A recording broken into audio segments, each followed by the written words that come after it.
ce matin, nous parlions du fait que, à la création, tout était parfait, tout était saint, et qu'à la désobéissance, la mort est entrée, et la mort s'est répandue dans l'esprit, dans l'âme et le corps de l'humanité. Et tout a été sous le règne de la mort. À partir de là, il fallait que Dieu envoie son Fils unique, Jésus, pour que par sa mort, il détruise la mort, et que par sa résurrection, il répande sa vie de résurrection partout où la mort avait régné. Et j'insistais sur le fait que tous les aspects de la vie sur terre de Jésus nous montrent son désir de détruire les œuvres de la mort, de détruire les œuvres du diable, de détruire tout ce que, par la mort, le diable avait réussi à introduire dans l'humanité, de manière à injecter sa vie de résurrection partout où la mort régnait.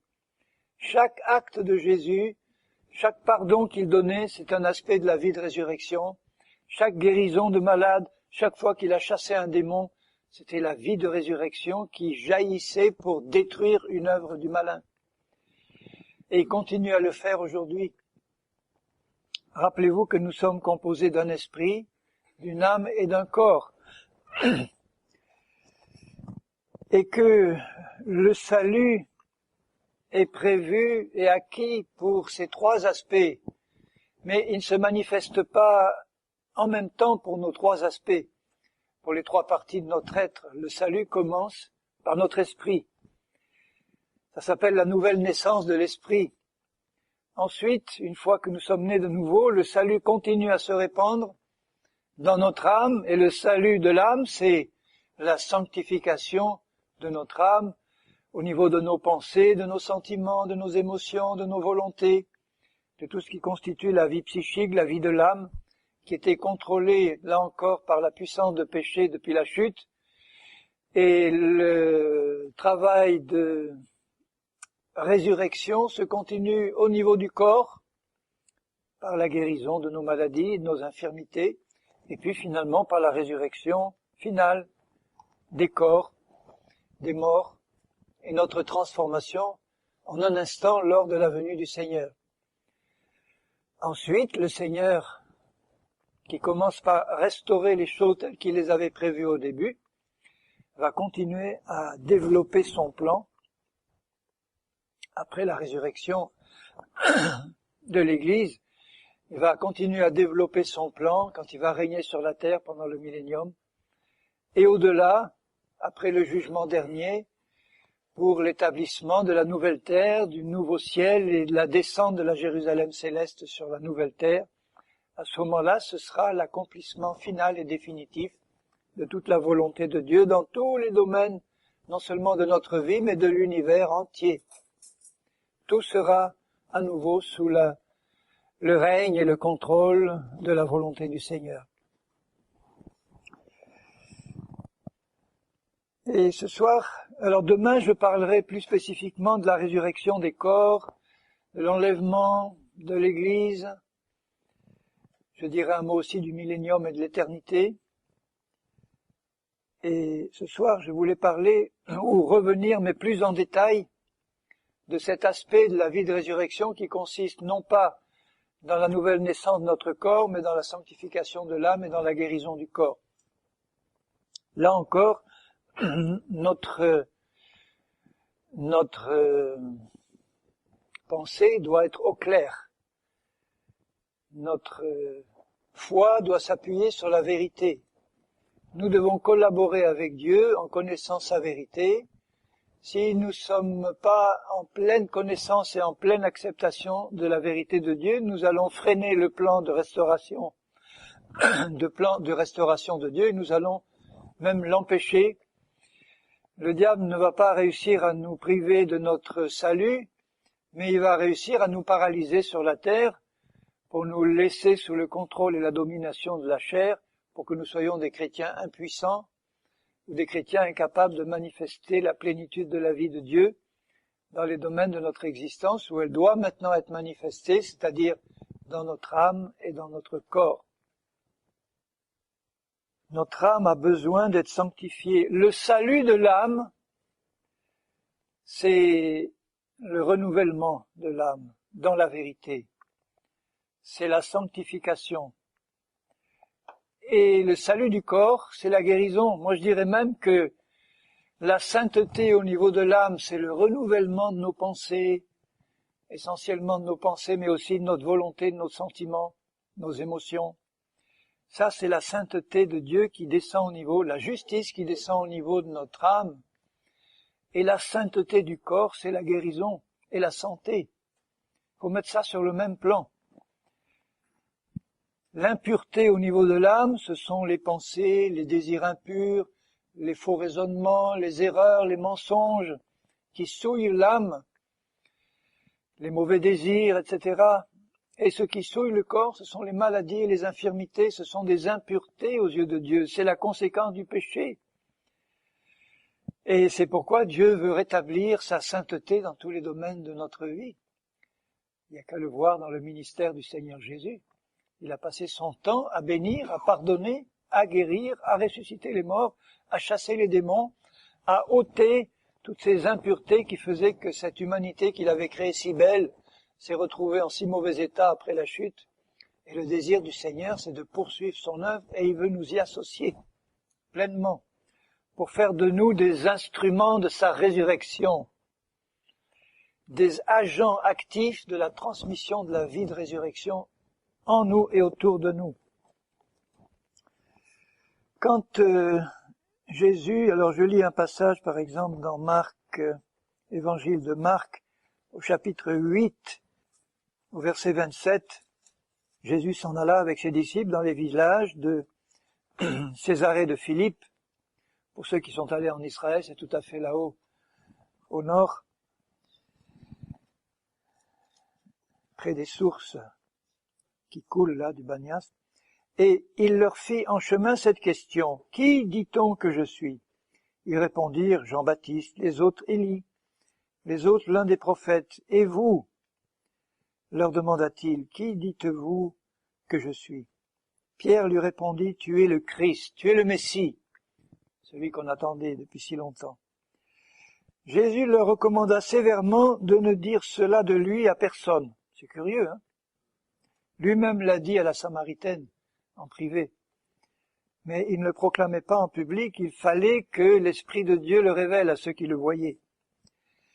Alors, il commença, d'ailleurs il dit dans un autre évangile à Pierre, il dit: Pierre, c'est mon Père céleste qui t'a révélé ces choses, qui t'a révélé la vérité. Ce n'est pas les hommes, c'est Dieu qui t'a donné cette révélation.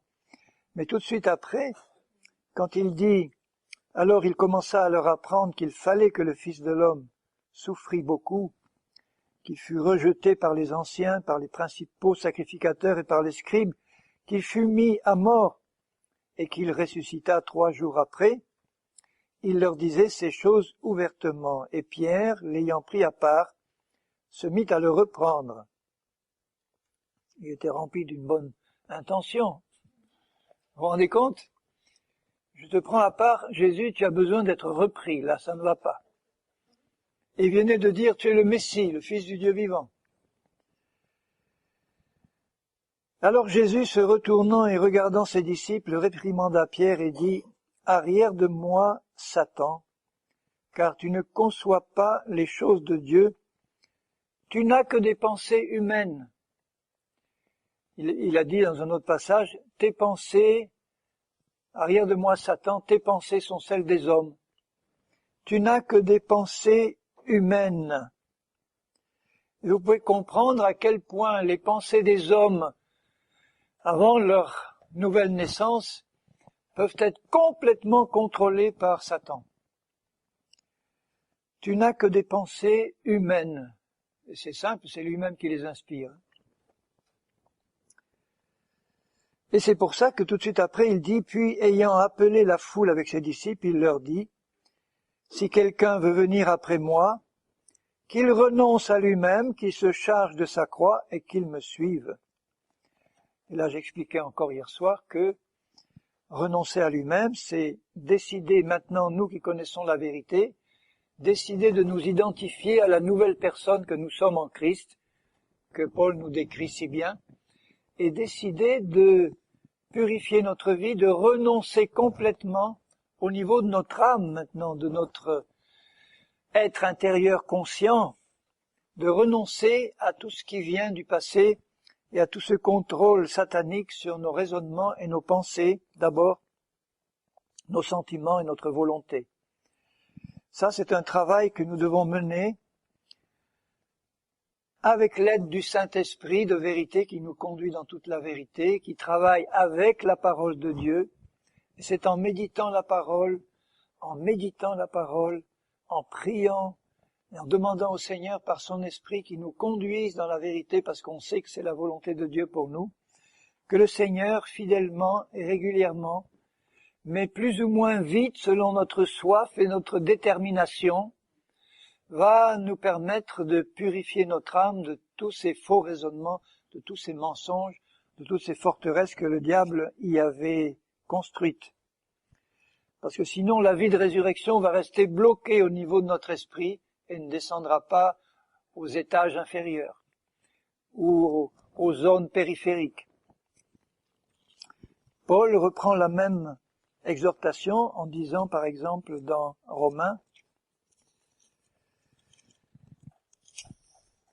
Romains, chapitre 12.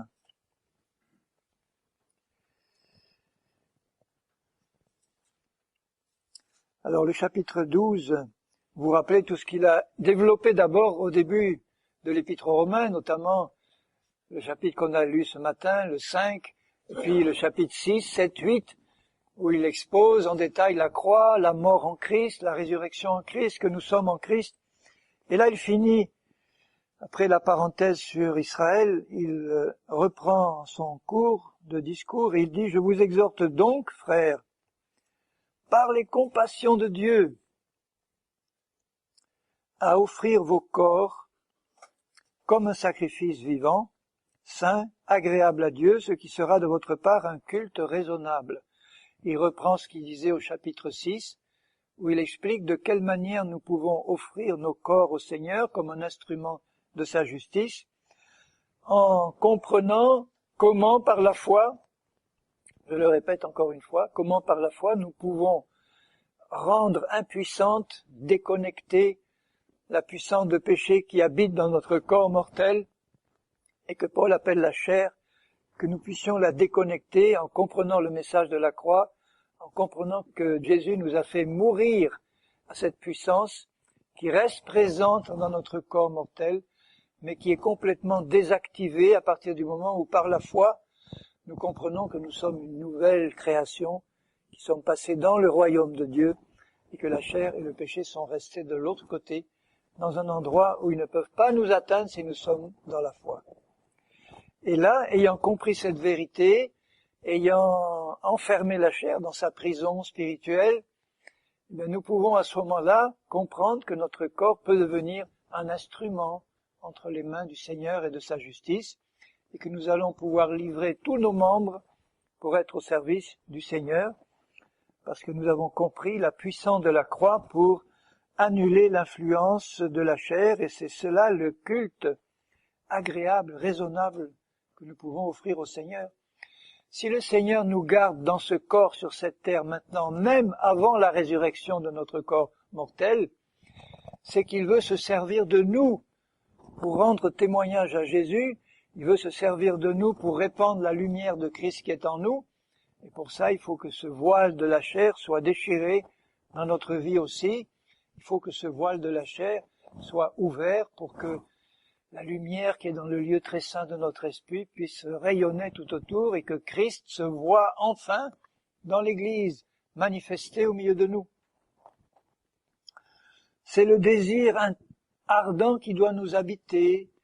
Seigneur, fais ton œuvre en moi pour que la croix fasse pleinement ses effets, que je puisse comprendre ta sagesse, que je puisse renouveler dans mon intelligence toutes mes pensées pour que mon intelligence ne soit pas au service de la sagesse des hommes, mais qu'elle devienne un outil au service de la sagesse de Dieu, et la sagesse de Dieu, c'est la puissance de la croix. il ajoute au verset 2, « Ne vous conformez pas au siècle présent ». Celui dont parlait Jésus à Pierre, là, « Satan, tes pensées sont celles des hommes ». Et l'inverse est vrai aussi, « Hommes, vos pensées sont celles de Satan ». Ne vous conformez pas au siècle présent, ça veut dire ne suivez plus les raisonnements du monde. Et trop souvent dans l'église de Jésus aujourd'hui, on introduit les raisonnements, les techniques du monde. Alors c'est vrai que certaines techniques sont bien agréables, le confort moderne, la voiture, Internet, enfin je veux dire comme outil de communication entre chrétiens, le téléphone, etc. Ça d'accord, ça c'est neutre. Ça peut être utilisé, mais il y a toute une série de manières de faire, manières de procéder, techniques que la science des hommes utilise pour manipuler les foules dans le marketing, dans la publicité, etc., qu'il faut faire attention de ne pas utiliser de manière qui correspond à ce que font les hommes, parce qu'à ce moment-là, on va gêner l'action du Saint-Esprit et on ne va pas permettre que le Saint-Esprit fasse pleinement son œuvre, parce qu'on utilise des techniques. Je ne parle pas des techniques mécaniques, mais là je parle des techniques de la sagesse des hommes et de la culture des hommes. Faut pas que ça rentre au niveau de l'Église. Je parle aussi de la psychologie, je suis bien placé pour en parler. La psychologie envahit l'Église et la formation des pasteurs. Et dans la psychologie, il y a des choses qui peuvent être relativement bonnes au niveau humain, mais qu'au niveau spirituel sont des désastres. C'est bien dommage qu'on utilise la psychologie des hommes pour pouvoir, en pensant que ça peut vraiment aider l'Église dans sa foi. Je vous assure que non. La première chose que j'ai pu comprendre au début de ma conversion par une révélation intérieure, c'est tu arrêtes d'enseigner la psychologie, c'est pas de moi, ça vient des hommes. Et n'essaye pas de penser que tu vas pouvoir introduire ça dans l'Église pour en faire de la psychologie chrétienne. S'il dit ça à un enseignant d'université, c'est que c'est sérieux. J'aurais pu au contraire me dire, puisque j'enseignais la psycho, je vais pouvoir prendre ces techniques et les introduire dans l'Église et ça va améliorer la situation. Je vais pouvoir utiliser ces techniques pour faire progresser l'Église. Et malheureusement, c'est pas du tout le cas. Si on utilise ces techniques dans l'Église, ça va freiner l'action du Saint-Esprit. Je sais que je m'attire des ennemis en disant ça dans certains milieux, mais je l'affirme et j'ai l'autorité pour l'affirmer, parce que si j'avais pas enseigné la psycho à l'université, j'aurais pas eu l'autorité de le dire. Et j'ai vraiment senti ça dans mon cœur, et quand je lisais après des livres de psychologie chrétienne, je me disais, Seigneur, où en est ton Église ? D'utiliser ces choses que j'enseignais à mes étudiants en pensant que ça va pouvoir faire du bien à ton peuple, ça donne l'illusion de faire du bien au niveau purement psychique, c'est-à-dire intellectuel et sentimental, mais ça bloque l'action du Saint-Esprit. La solution de Dieu, c'est sois rempli de foi et du Saint-Esprit, et tu seras rempli de la psychologie divine. Celle-là, elle est efficace, parce que Jésus est un excellent psychologue sur le plan spirituel. C'est-à-dire avoir le discernement spirituel, recevoir par la révélation des dons ce qui se passe dans le cœur des hommes, par la révélation du Saint-Esprit, donner des conseils spirituels, apporter la sagesse de Dieu. Voilà ce à quoi on est appelé, et pour ça on n'a pas besoin de suivre une formation psychologique. Alors, ne vous conformez pas au siècle présent, mais soyez transformés par le renouvellement de votre intelligence. L'intelligence, c'est les raisonnements, les pensées, les systèmes de valeurs, les constructions que l'intelligence peut faire, les déductions, les inductions, les comparaisons, tout ça, parce que les hommes utilisent pour développer leur science et leur technique. Ils utilisent l'intelligence humaine, c'est un outil puissant. Et quand il est au service de Dieu, Dieu s'en sert efficacement, mais si on utilise cet outil pour le remplir de la sagesse humaine, mais on ne se rend pas compte qu'en fait c'est la sagesse de Satan qu'on essaye d'utiliser pour améliorer la situation de l'Église. La sagesse du monde, c'est la sagesse de Satan. C'est pas moi qui le dis, c'est Jésus qui l'a dit à Pierre. Arrière de moi, Satan, tes pensées sont celles des hommes. Soyez transformés par le renouvellement de l'intelligence. Vous voyez l'intelligence au niveau de notre âme. Notre âme reçoit des influences. Notre âme, je le définis, je le répète, comme notre être intérieur, conscient, ordinaire, normal. Notre esprit, c'est l'homme intérieur profond que nous sommes en Christ, qui est renouvelé, ressuscité à la nouvelle naissance spirituelle. Cet homme spirituel-là, enfin cet homme intérieur, il a des pensées, des sentiments, des désirs et une volonté. C'est un homme complet. Quand un chrétien meurt et qu'il quitte son corps, il quitte son corps dans son esprit. À ce moment-là, son être conscient se trouve fixé au niveau de son esprit. Et comme l'être conscient, c'est l'âme et l'esprit, après la mort, ne forment qu'un. Ils ne sont pas séparés, divisés. Ils ne sont distincts que ici, dans notre corps mortel, quand nous sommes sur la terre, puisque nous sommes un esprit pur et parfait et saint par notre nouvelle naissance, incarné dans un corps physique dans lequel habite le péché, cette chair-là, qui habite dans notre corps et qui nous envoie aussi des pensées, des désirs, des émotions, des volontés, des passions qui sont absolument contraires à celles de l'esprit. Et tout ça au niveau de notre âme. Vous comprenez à quel point l'âme a besoin d'être purifiée de tout ce qui vient d'en bas. Et le domaine des pensées, c'est un domaine favori d'action pour Satan. C'est aussi le domaine des doctrines, le domaine des enseignements. Ça touche tout ça au travail de l'intelligence.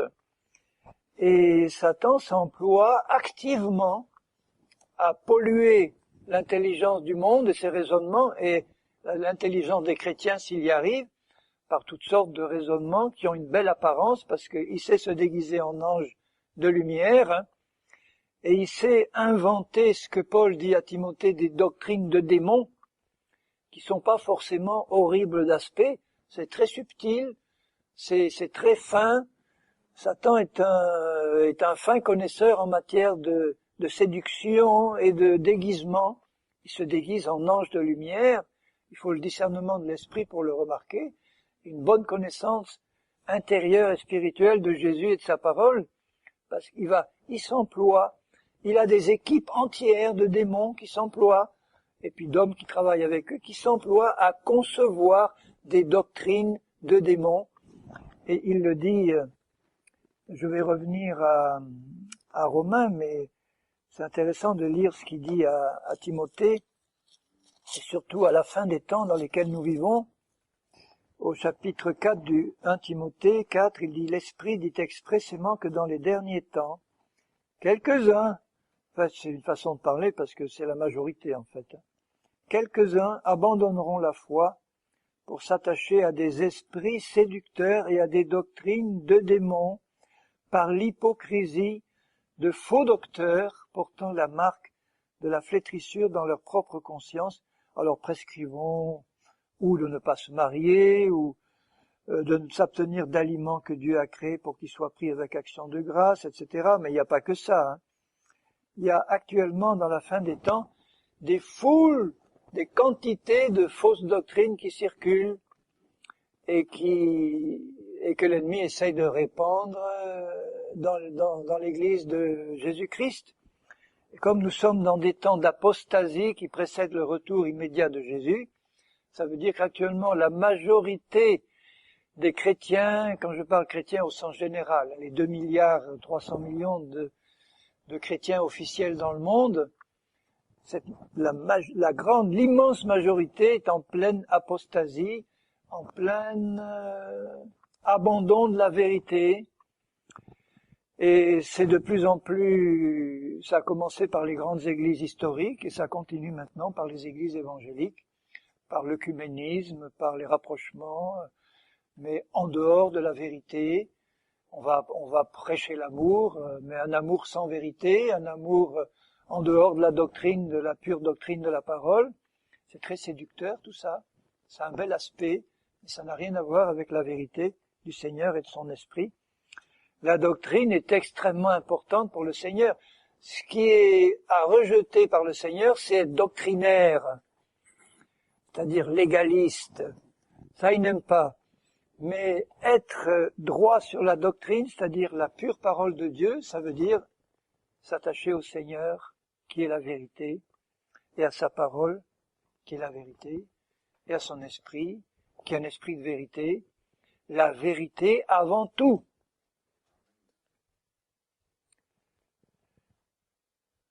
Alléluia, Jésus. Alors soyons sur nos gardes et veillons à développer notre communion avec celui qui est la vérité et avec sa parole, et à être remplis du Saint-Esprit et de foi, et là on aura un discernement de plus en plus clair pour repérer immédiatement l'erreur et le mensonge quand elle, dans nos vies et quand elle arrive à notre connaissance. Et ça passe par le renouvellement de l'intelligence. Il ajoute, au verset 2 toujours, afin que vous discerniez quelle est la volonté de Dieu, ce qui est bon, agréable et parfait. Ce qui est bon, vraiment agréable et vraiment parfait pour Dieu, nous n'allons pas le discerner. On ne va pas comprendre vraiment quelle est la volonté de Dieu si notre intelligence n'est pas renouvelée, si elle n'est pas purifiée par la parole, par l'esprit, dans la prière, dans la communion avec Jésus, dans la persévérance, dans l'enseignement des apôtres, dans la communion fraternelle, dans la fraction du pain et dans les prières. Tout ça contribue à nous édifier spirituellement. Et l'édification, c'est en fait le perfectionnement des saints. L'édification, c'est la sanctification.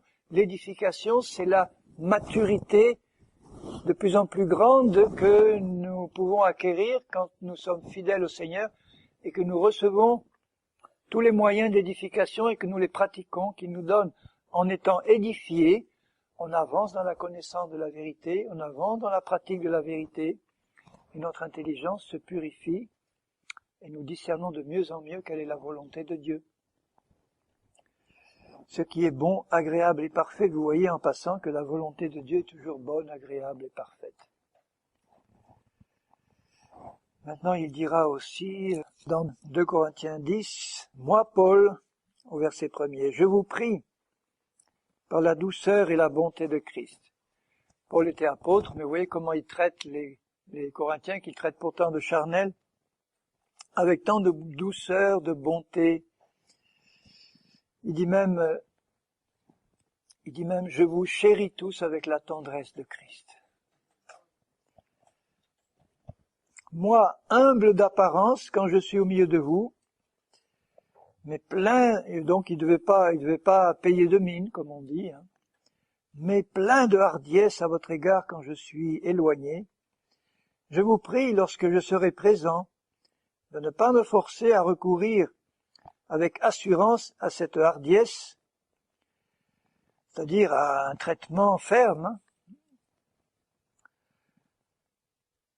dont je me propose d'user contre quelques-uns qui nous regardent comme marchands selon la chair. Il y avait des Corinthiens qui étaient tellement charnels qu'ils étaient aveuglés par leur propre chair, qu'en regardant Paul, ils lui disaient « Mais Paul, c'est toi le charnel, c'est toi qui marches selon la chair. » Il faisait ce qu'on appelle en psycho la projection. Projection qui consiste à attribuer aux autres ce qu'on est soi-même. Hein. Ça c'est très fréquent. Bon, c'est par exemple un domaine où la psycho peut être utile. Là, quand j'ai compris dans la psycho qu'elle a découvert ça toute seule, que en examinant les gens, qu'on a tendance à attribuer aux autres, à voir les autres comme nous sommes nous-mêmes, à repérer chez les autres ce qui est chez nous d'abord. Donc quelqu'un qui est par exemple impur dans ses pensées, il va accuser les autres d'être impurs dans leurs pensées. Il fait de la projection, quoi. Il voit ou il interprétera ce que font les autres à la manière dont lui le vit.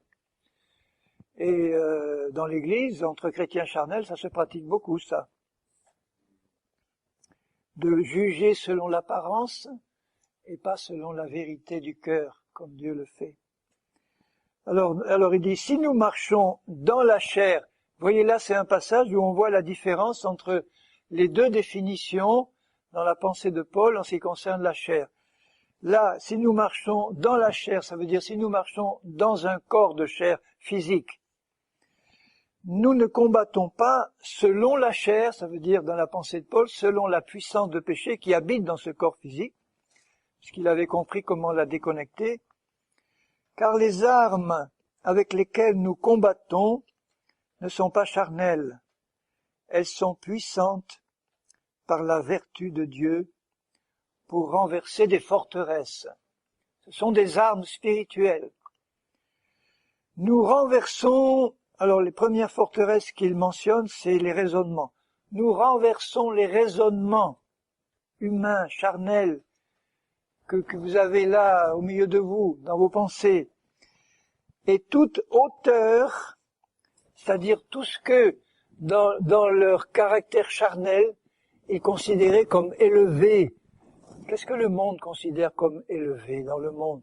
Alors ceux qui ont une haute éducation, ceux qui ont de la culture, bien ceux qui sont riches, ou ceux qui ont de l'influence. Alors ça, c'est considéré dans le monde. Alors imaginez dans l'Église si on considère dans le monde. Par exemple, moi j'enseignais à l'université. L'erreur charnelle, c'est de dire, tiens, on a un enseignant de l'université qui vient là, on va en faire un enseignant dans l'Église. Ça, c'est un raisonnement charnel. Il se trouve que Dieu m'a appelé à un ministère d'enseignement, mais c'est pas parce que j'enseignais à l'université qu'il a fait de moi un enseignant, du tout.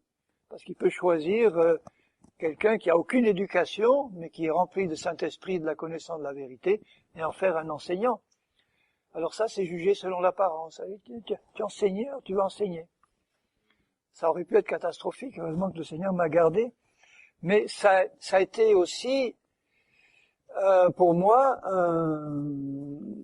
il a fallu que je fasse un effort pour ne pas utiliser les outils intellectuels, ne pas travailler en faisant confiance aux outils intellectuels que Dieu m'avait donnés en tant qu'enseignant, de dire, bon, je vais pas compter là-dessus, Seigneur, j'ai besoin de développer tout le côté spirituel, comme n'importe quel de nous peut le développer, et ensuite de mettre l'intelligence au service de l'esprit. Alors il le dit là, les forteresses, mais c'est des forteresses, ces raisonnements humains ou charnels, il faut les renverser, renversons les raisonnements toute hauteur qui s'élèvent contre la connaissance de Dieu et de Christ. Donc, si on fait confiance à la chair, à la sagesse humaine, ça va être un obstacle pour connaître Dieu et pour connaître Christ. Et Paul, et il ajoute, nous amenons toute pensée captive à l'obéissance de Christ. Toute pensée captive. Toute pensée qui me vient doit obéir à la pensée de Christ. Je dois contrôler tout, non pas par un contrôle pénible, mais par ma connaissance de la parole de Dieu que Dieu m'appelle à développer, par ma communion avec Jésus dans la prière, dans tous les moyens qu'il me donne pour développer cette communion avec lui, la prière en langue, et tous les autres moyens, l'étude de la Bible, la méditation de sa parole. Tout cela me permet de développer le discernement spirituel qui me permet de reconnaître, qui nous permet de reconnaître immédiatement si une pensée vient de la chair ou vient de Dieu. Et dès qu'elle passe, parce qu'elle nous est envoyée par l'ennemi, par la chair qui arrive à l'intérieur, dès qu'elle passe, il faut la reconnaître, l'attraper, pas la rejeter. Il ne faut pas rejeter les mauvaises pensées qui viennent.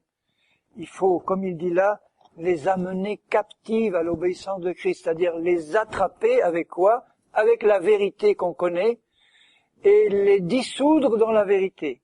La vérité avale le mensonge et le détruit.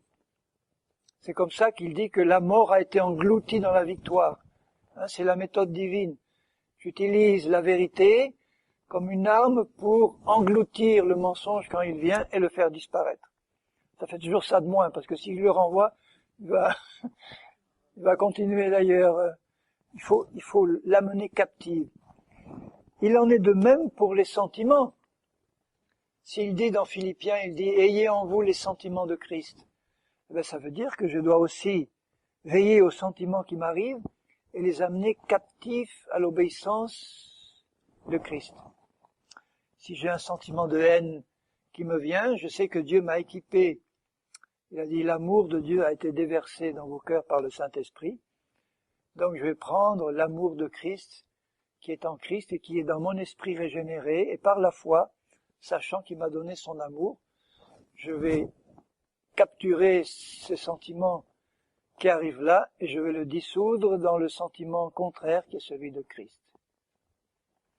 Les armes spirituelles, ce sont les armes que nous devons utiliser pour purifier notre âme. Ces armes, il en parle dans Éphésiens 6, on va les voir rapidement, elles nous montrent quel doit être le vrai combat spirituel du chrétien. Quand il dit ces armes sont puissantes par la vertu de Dieu pour renverser des forteresses, et l'arme la plus puissante pour renverser les forteresses des pensées et des faux raisonnements, c'est bien sûr la parole de Dieu. C'est l'épée de l'esprit. C'est celle-là qui est capable de détruire ces forteresses de faux raisonnements. Alors je regarde avec vous, puisque j'en ai parlé dans Éphésiens 6, la manière de mener le bon combat spirituel. Aujourd'hui, il y a des combats spirituels qui sont presque de l'occultisme christianisé. Mais on dit, puisque Paul dit que nous n'avons pas à lutter, d'ailleurs je vous le lis, il dit dans Éphésiens 6, 10, au reste, fortifiez-vous dans le Seigneur par sa force toute puissante. Revêtez-vous de toutes les armes de Dieu, afin de pouvoir tenir ferme contre les ruses du diable. Donc vous voyez, ce sont des armes qui nous permettent de discerner, d'augmenter notre discernement contre les ruses du malin, contre ces techniques de séduction. Car nous n'avons pas à lutter contre la chair et le sang, mais contre les dominations, les autorités, les princes de ce monde de ténèbres, les esprits méchants dans les lieux célestes. Vous voyez toute la hiérarchie, Satan en haut, et puis vous avez toute la hiérarchie là qui se déroule, domination, autorité, c'est de plus en plus haut, domination, autorité, un peu plus haut, les princes de ce monde de ténèbres, et puis les esprits méchants dans les lieux célestes. Alors ça, c'est les ministres de Satan dans son équipe rapprochée, puis Satan lui-même. C'est pourquoi prenez toutes les armes de Dieu afin de pouvoir résister dans le mauvais jour, parce que tous les jours, merci Seigneur, ne sont pas des jours mauvais, mais résister, et un autre passage dit avec une foi ferme.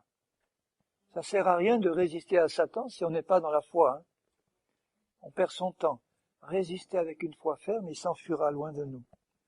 Et la foi dépend de notre connaissance de la parole de Dieu aussi. Et il dit, après avoir tout surmonté. Alors, à partir de là, quand on dit, vous n'avez pas à lutter contre la chair, mais contre toutes ces hiérarchies, il y a des techniques et des méthodes qui sont vraiment, je l'appelle, de l'occultisme christianisé. Par exemple, on fait mettre par terre allongé dans certaines séances. Allongez-vous par terre, détendez-vous.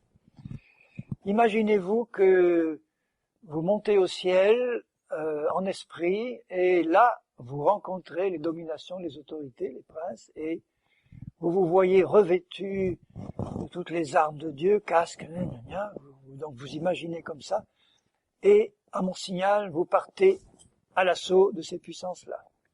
Ça, c'est de l'occultisme christianisé. Et ça se fait, ça se pratique. Et bien d'autres choses encore. Bon, à la limite, d'autres choses comme par exemple, ça c'est peut-être moins impressionnant, mais c'est tout aussi inutile. Dire on va réunir une équipe d'intercesseurs, on va monter sur le haut lieu qui domine le village, la hauteur là, on va se réunir et on va demander à Dieu qu'il nous révèle le nom de l'autorité qui contrôle le village, ou du démon principal qui contrôle le village. Alors il va nous révéler son nom, et puis là, on va au nom de Jésus le lier, le chasser, et comme ça le village sera libéré de la domination qui le tient, puisque il paraît que toute ville, tout pays, toute domination, comme le prince de Perse, le prince de Javan, tout ça, sont contrôlés par des dominations plus ou moins hautes, et là donc, on va débarrasser ce pauvre village de son dominateur, et là on va pouvoir aller évangéliser tranquillement. Mais alors je dis, mais où vous voyez Jésus et les apôtres faire ça? C'est une perte de temps. Alors j'en ai connu aussi qui allaient la nuit, en équipe, imposer les mains aux cathédrales catholiques. Mais oui, pour dire, on va lier tous les démons qui sont là, ou bien, alors, Seigneur, tu nous révèles quelles sont les portes d'entrée de Satan dans cette ville. Et il dit, alors la 3e rue derrière le marché, là, il y a une porte d'entrée qui sort de la terre et où les démons sortent. Alors, ils y vont. Ça, c'est une lutte contre des principautés qui n'est pas du tout dans le plan de Dieu et qui ne sert à rien sinon à fatiguer les chrétiens et même à leur attirer des coups qu'ils auraient pu éviter. Parce que l'un des frères qui me racontait dans la ville où il était tout content les méthodes qu'il appliquait, en l'air de me dire, tu vois, qu'on est actif chez nous. Hein. Puis il ajoute, ah oui, mais ça va pas très bien, je viens d'avoir 2 crises cardiaques. Je disais, mais bon, il y a peut-être un lien entre les deux. Si tu utilises ces méthodes-là qui sont pas bibliques, tu ouvres peut-être ta vie aussi à des attaques de Satan que tu aurais pu éviter. Alors ça, c'est pas la manière dont on doit lutter contre ces esprits méchants ou ces auteurs de cette fausse doctrine.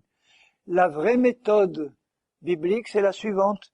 Mais elle est tellement simple que je me demande comment ça se fait que ceux qui lisent ça ne comprennent pas et entrent dans toutes ces techniques dont je viens de vous détailler quelques-unes, mais il y en a bien d'autres et bien d'autres. Hein. C'est effrayant ce qui peut se passer aujourd'hui dans l'Église de Jésus. Enfin, je me laisse pas effrayer, mais disons ça peut effrayer certains, parce que c'est attristant plutôt. Alors regardez la méthode divine de combat, comment Paul l'explique. Au verset 14. Tenez donc ferme, ayez à vos reins la vérité pour ceinture. Ça veut dire quoi ça? Ça veut dire étudier la vérité, revêtez-vous de la vérité. La ceinture, c'était là où on mettait l'épée. La vérité, l'épée, c'est la parole de Dieu, c'est l'épée de la vérité. Donc ça veut dire simplement que nous devons étudier et méditer la parole de Dieu qui est représentée symboliquement par cette ceinture autour de nos reins. Il ne s'agit pas de faire... alors, un autre exemple, on leur dit, bon, levez-vous, fermez les yeux, et imaginez-vous en train de vous mettre la ceinture de la vérité. Alors allez-y, mettez-la autour de la taille, fermez, bon voilà. Puis ensuite, revêtez-vous de la cuirasse. Vous voyez, revêtu de la cuirasse, allez, mettez le casque. Tout ça, c'est complètement inutile. Hein. C'est de la sagesse des hommes inspirée par Satan. Revêtez la cuirasse de la justice. Alors, ça veut dire simplement sanctifiez-vous. Réalisez comment par la foi Christ vous a acquis une justice parfaite. Réalisez que vous êtes une créature nouvelle, juste et sainte aux yeux de Dieu. Et revêtez-vous, ça veut dire apprenez par la compréhension de la croix et de la marche par l'esprit, comment vous revêtir de cette justice, comment ne pas la laisser à l'intérieur, c'est ce que je vous ai expliqué depuis le début, comment vous en revêtir de l'homme nouveau que vous êtes juste en Christ. Donc ça passe par la compréhension complète de la croix et du message de la vie crucifiée et ressuscitée. Mettez pour chaussure à vos pieds le zèle que donne l'évangile de paix. Soyez zélés pour répandre cette parole. Prenez par-dessus tout cela le bouclier de la foi. Eh bien, ça veut dire attacher la foi à cette vérité que vous étudiez et que vous méditez. Prenez par-dessus, avec lequel vous pourrez éteindre tous les traits enflammés du malin. Prenez aussi le casque du salut. Le casque du salut, bon, le casque se met sur la tête, donc ça touche à la transmission du salut dans votre intelligence, dans vos raisonnements, dans vos pensées. Et prenez l'épée de l'esprit, qui est la parole de Dieu. Vous avez donc des armes défensives qui nous protègent, qui sont la méditation de la parole, la prière, la sanctification, la production du fruit de l'esprit dans notre vie, puisque la justice, la vérité, tout ça, c'est le fruit de l'esprit qui est produit dans notre vie. Et ce qui se passe alors, et il l'ajoute, prenez l'épée de l'esprit, faites en tout temps, verset 18, en tout temps, par l'esprit, inspiré par l'esprit, toutes sortes de prières et de supplications. Vous pouvez faire des prières en français inspirées par l'esprit, mais pour faire des prières en français inspirées par l'esprit, il faut qu'on soit spirituel. Parce qu'un chrétien charnel fera beaucoup moins de prières inspirées par l'esprit, elles seront beaucoup plus inspirées par la chair et par un aspect égoïste et personnel que par l'esprit. Et la meilleure prière par l'esprit, c'est la prière en langue. Donc il leur dit finalement, priez beaucoup en langue, parce que là vous êtes sûr au moins que votre prière, elle est directement inspirée par l'esprit. Alors vous voyez, en produisant le fruit de l'esprit, en étudiant et méditant la parole, en priant et en utilisant tous les autres moyens d'édification, qui sont la communion fraternelle, le pain et le vin, etc., on revient toujours aux fondamentaux de base. En pratiquant ces choses avec persévérance, vous luttez contre les dominations des autorités, les princes de ce monde de ténèbres, de la bonne manière. Vous n'avez pas besoin d'aller chercher les démons, où ils sont, lever les pierres, où ils sont, pour que je puisse aller les cogner directement. Vous n'avez pas besoin de faire ça, sauf si, à un moment donné, comme pour Jésus, dans le désert, Satan arrive et se présente directement. Mais autrement, le meilleur moyen de lutter contre ces démons, ces autorités, ces princes du monde des ténèbres, c'est de s'occuper de ce que Jésus nous demande de faire, nous sanctifier, produire le fruit, prier. Et là, dans les lieux célestes, il se passe des choses que quelquefois on ignore. C'est là que les démons sont vaincus, sans avoir besoin qu'on soit directement confronté à eux, comme ces cas que je détaillais là qui le recherchent. C'est beaucoup plus simple comme ça. Un exemple nous est donné dans Apocalypse 12. Apocalypse 12, il dit au verset 7, « Il y eut une guerre dans le ciel. » Alors voilà, entre les anges de Dieu et les anges de Satan. Michel, l'archange, et ses anges combattirent contre le dragon. Le dragon et ses anges combattirent. Alors eux, oui, ils sont directement en contact, les anges de Dieu et les anges de Satan. Ils combattirent, mais ils ne furent pas les plus forts, et leur place ne fut plus trouvée dans le ciel. La victoire est gagnée, mais on comprend après comment elle est gagnée. Et il fut précipité le grand dragon, le serpent ancien appelé le diable, et Satan qui séduit toute la terre. Il fut précipité sur la terre et ses anges furent précipités avec lui. Il y a un moment où toute cette troupe-là sera pleinement précipitée sur la terre, mais l'Église sera plus là. Alors j'entendis dans le ciel une voix forte qui disait « Maintenant le salut est arrivé, et la puissance et le règne de notre Dieu, l'autorité de son Christ, car il a été précipité l'accusateur de nos frères, celui qui les accusait devant notre Dieu jour et nuit. Ils l'ont vaincu à cause du sang de l'agneau et à cause de la parole de leur témoignage, et ils n'ont pas aimé leur vie jusqu'à craindre la mort. » Ça veut dire, d'une part, ils n'ont pas hésité à être martyrs s'il le fallait, mais il y a un sens spirituel qui revient à l'enseignement de Paul. Ils n'ont pas aimé leur vie propre, charnelle, au point de rejeter le message de la croix qui fait mourir. Donc il parle là des chrétiens spirituels qui ont appliqué la croix sur leur vie. Ils n'ont pas aimé leur vie, ils ont renoncé à leur vie passée jusqu'à craindre la mort. Et ils ont gardé la parole à cause de la parole de leur témoignage, c'est-à-dire à cause de la parole de Dieu dans leur témoignage vivant, concret de tous les jours. À ce moment-là, et grâce au sang de Jésus, bien sûr, ils l'ont vaincu. Ils ont vaincu le diable et ses anges. Qui c'est, ils l'ont vaincu? C'est ceux qui ont gardé la parole de leur témoignage et à cause du sang de l'agneau, c'est-à-dire l'Église sur la terre, par son témoignage, par sa connaissance de la puissance du sang de l'agneau, par le fait qu'elle a compris le message de la croix, qu'elle l'a pratiqué pour se sanctifier et marcher par l'Esprit, rien qu'en faisant ça, et même sans s'en rendre compte, elle a fait gagner dans le ciel la guerre entre les anges de Dieu et les anges de Satan. Il y a eu une guerre dans le ciel, mais qui c'est qui a remporté la victoire? C'est l'Église fidèle sur la terre qui priait. Et ça a permis aux anges de Dieu de gagner le combat là-haut.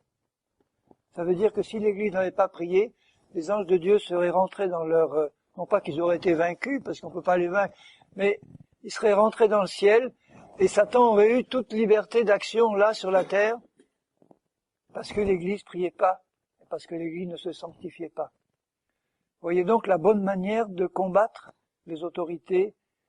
Il ne s'agissait pas pour eux de monter dans le ciel et d'attaquer directement. Ça, c'est pas réservé aux hommes, ça. Mais c'est dans le ciel que se passe le combat, mais la victoire se gagne sur la terre, ici, maintenant, dans l'Église fidèle, dans l'Église qui prie, dans l'Église qui se sanctifie. Alléluia, dans l'Église qui renouvelle son intelligence et ses pensées et son âme, et qui laisse son âme remplir de la vie de résurrection pour qu'elle soit pure comme l'âme de Jésus, et qu'à ce moment-là, le Saint-Esprit puisse faire son œuvre. Il y aurait encore des choses à dire sur la purification de l'âme, mais vous comprenez le principe, hein?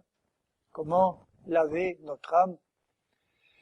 Maintenant, au niveau du corps, si je termine par là, et je suis obligé de le faire rapidement, au niveau du corps, c'est comprendre que Dieu veut guérir nos corps de toute maladie et de toute infirmité, parce que sur la croix, il s'est chargé de nos maladies et de nos infirmités, qu'il l'a prouvé dans son ministère terrestre constamment. Et si Jésus a pu guérir tous les malades qui se présentaient devant lui, c'est parce qu'il s'en est chargé sur la croix, ou qu'il allait s'en charger. Il a fait bénéficier par avance à ceux qu'il guérissait du sacrifice qu'il allait accomplir plus tard. Mais pour nous, c'est encore meilleur parce que nous savons que ça a déjà été accompli.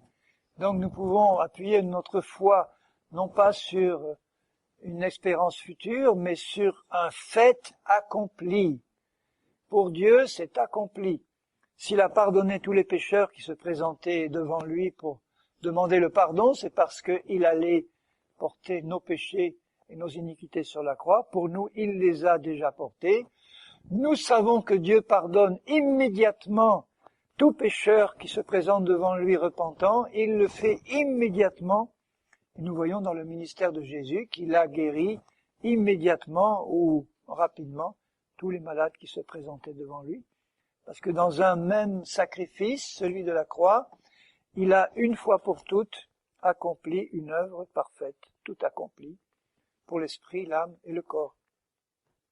Et donc si nous voulons nous associer au travail de Jésus pour détruire avec lui les œuvres de l'ennemi, nous devons à la fois, sur le plan de notre âme et de notre corps, faire tout ce que Dieu nous demande pour répandre sa vie de résurrection dans ces deux domaines qui sont précieux aux yeux de Dieu parce que ça touche à l'œuvre de Christ.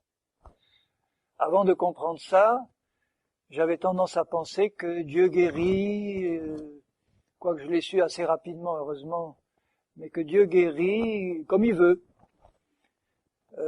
qu'il est souverain, il fait ce qu'il veut. Mais très vite, j'ai lu et compris que tout ce qui est inclus dans l'œuvre de la croix concerne tous les hommes, sans exception. tout ce qui est inclus dans l'œuvre de la croix au niveau de l'expiation de nos péchés est disponible pour tous les hommes. Tout ce qui est inclus dans l'œuvre de la croix concernant le fait que Jésus a pris sur lui nos maladies et nos infirmités, les conséquences du péché, concerne tous les hommes maintenant. Donc il ne s'agit plus de dire « je sais que Dieu veut pardonner tous les pécheurs, ça je le sais, mais je suis pas sûr qu'il veut guérir tout le monde ». Dieu veut guérir tous les malades exactement de la même manière qu'il veut pardonner tous les pécheurs.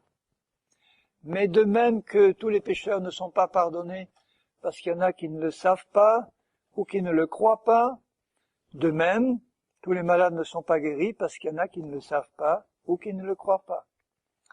Et comme la foi vient de ce que l'on entend, et ce que l'on entend vient de la parole de Dieu, ça fait 2000 ans que les églises chrétiennes prêchent le pardon par la foi en Jésus, et c'est pour ça qu'aujourd'hui, il n'y a pas d'hésitation à croire que Dieu veut pardonner les pécheurs, mais on a arrêté depuis bien longtemps, dans beaucoup de milieux chrétiens, de prêcher que Jésus s'est chargé de nos maladies et de nos infirmités, et c'est la raison pour laquelle la foi à ce niveau n'est pas au même niveau que la foi pour le pardon des péchés. Et je vous garantis que si on recommence à prêcher, et ça c'est le réveil pentecôtiste du début du XXe siècle qu'il a commencé à le montrer, si on commence à prêcher un plein évangile qui concerne tous les aspects de notre vie, à ce moment-là les guérisons et les délivrances vont se multiplier, et on va réjouir le cœur du Seigneur parce que il va réaliser que enfin nous comprenons qu'il ne faut négliger aucun aspect de ce beau sacrifice de Jésus-Christ. Et s'il a tant souffert pour prendre sur lui nos péchés, nos maladies, nos iniquités, nos infirmités, c'est qu'il désire intensément que ses souffrances et son œuvre accomplie puissent avoir leur plein effet dans nos vies à nous. Et donc il se réjouit quand il nous voit travailler au perfectionnement de notre âme, il se réjouit quand il nous voit travailler à la guérison du corps des malades, parce que ça fait partie de l'œuvre de Christ et qu'il nous en a délivrés à la croix. Amen. Donc je dois recevoir dans ma vie, de même que j'ai reçu Jésus comme celui qui pardonne mes péchés, je dois le recevoir comme celui qui guérit mes maladies, de la même manière. Exactement de la même manière. En sachant qu'il a la même volonté de faire passer dans ma vie un plein pardon et une pleine guérison. C'est dans sa volonté. Aussi bien sur le plan de l'âme que sur le plan du corps. Et notre part, c'est de courir vers l'avant, vers le but, en disant « Seigneur, j'aurais peut-être pas atteint un plein succès dans tous les domaines de ma vie, d'ici ma mort ou d'ici ton retour, mais en tout cas, Seigneur, j'ai ce désir ardent de courir vers le but et de dire, Seigneur, je désire que toi, tu fasses dans ma vie tout ce que tu veux y faire. Je suis candidat, Seigneur. Je veux que ta volonté soit faite dans ma vie. Mon attitude ne va pas dépendre de l'attitude des autres. C'est pas parce qu'autour de moi, il y en a pas beaucoup qui ont ce désir que moi je dois aussi ralentir dans le mien. Non, Seigneur, je garde ce désir intense. Je veux que tu sois glorifié dans ma vie. Je veux que, si une maladie me frappe, je reçoive de toi la guérison par la foi, parce que tu l'as reçue, tu me l'as donnée dans ton sacrifice. Je veux être utilisé comme un instrument pour apporter ta vie de résurrection dans les âmes et les corps de tous ceux que tu aimes tant. Seigneur, nous sommes ensemble, tes enfants, réunis devant toi, réunis dans ta présence parce que nous savons que tu es là au milieu de nous. Nous voulons honorer ta présence, Seigneur.